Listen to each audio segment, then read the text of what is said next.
graduated high school with good grades, like society told me to.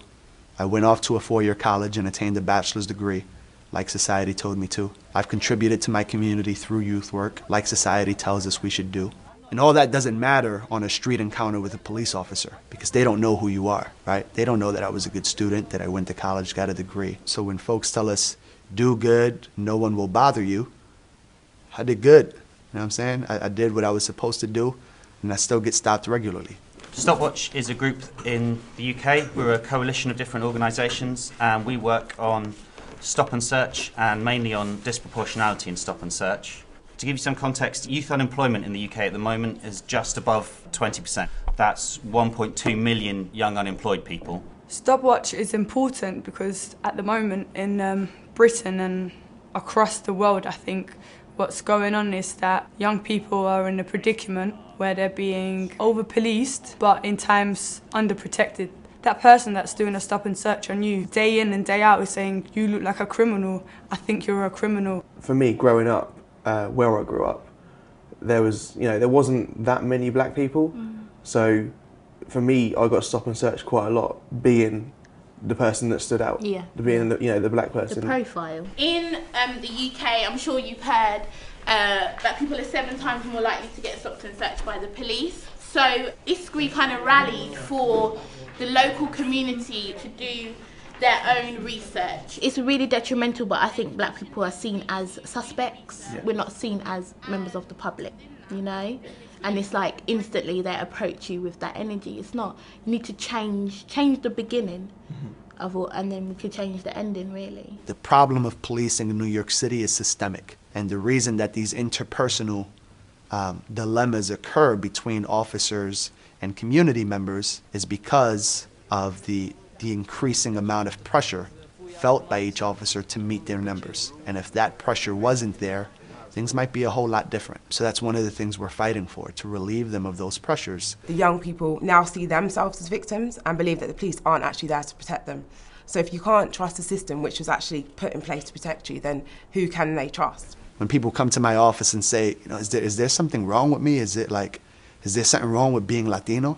Is there something wrong with being black? Because we're the only people they stop. And I see and I understand the divide happening between community and police. And I truly believe that if we continue to pull apart from one another, there's going to be no fixing it. We were talking about this yesterday. We've had people who died in their families who find it very difficult to accept that we're talking with police. Our police is perceived to serve the state, not necessarily the citizens. So we're really looking forward to improve police-youth relationship. It's often perceived that youth don't want police in their neighborhoods. It's not true. Most of the time when we have people speak out, they say we do want police, we just don't want that police. Okay, we're going to do it this way. Who's convinced that the SMS thing... What we did to involve youth was to use SMS because they have free SMSs. We've used Facebook. We have a group that has 2,800 people on it.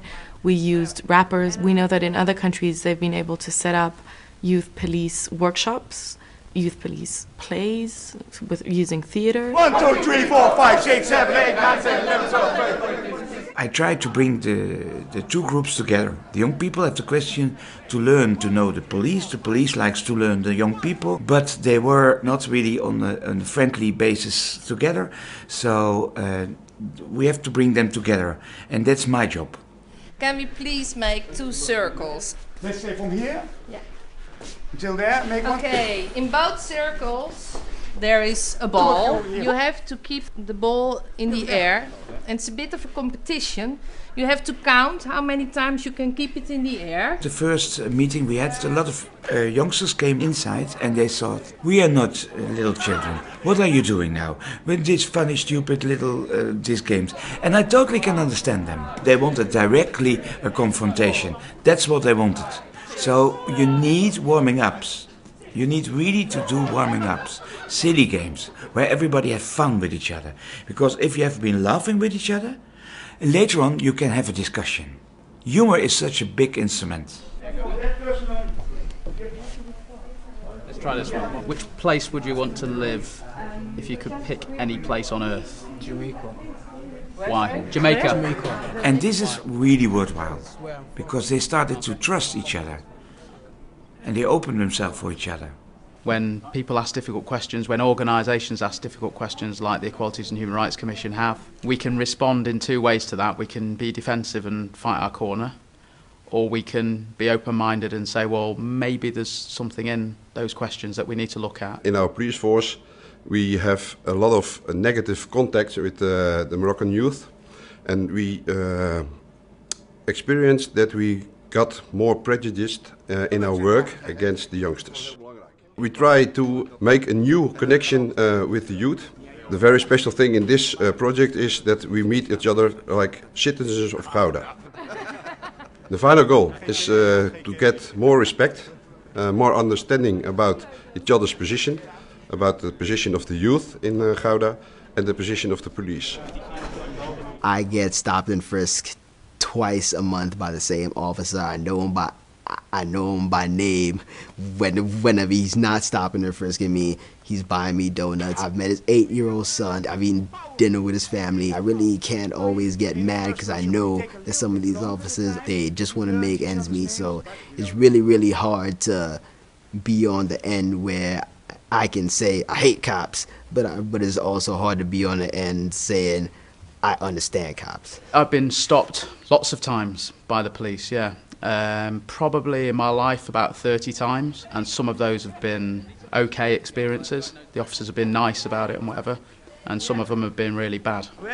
Not all ethnic minorities are not a homogenous group, but all black people are not a homogenous group, and I made the point that neither are police officers, and you know, we're all people, and when you break down those barriers, making young people see police officers as human beings and police officers seeing young people as human beings, as equals in the grand scheme of things, is really beneficial for everybody. I live in an area of Gouda.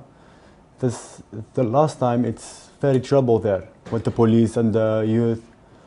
And yes, I died by myself. I need to do something.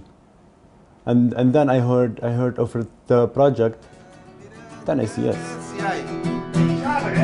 Second way, Gouda, de stad van de kaas waar ik leef. Ik wil jullie vertellen over wat ik in LOM beleef.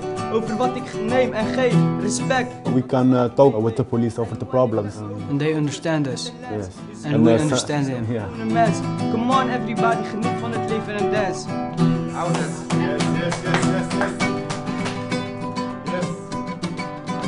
Yes.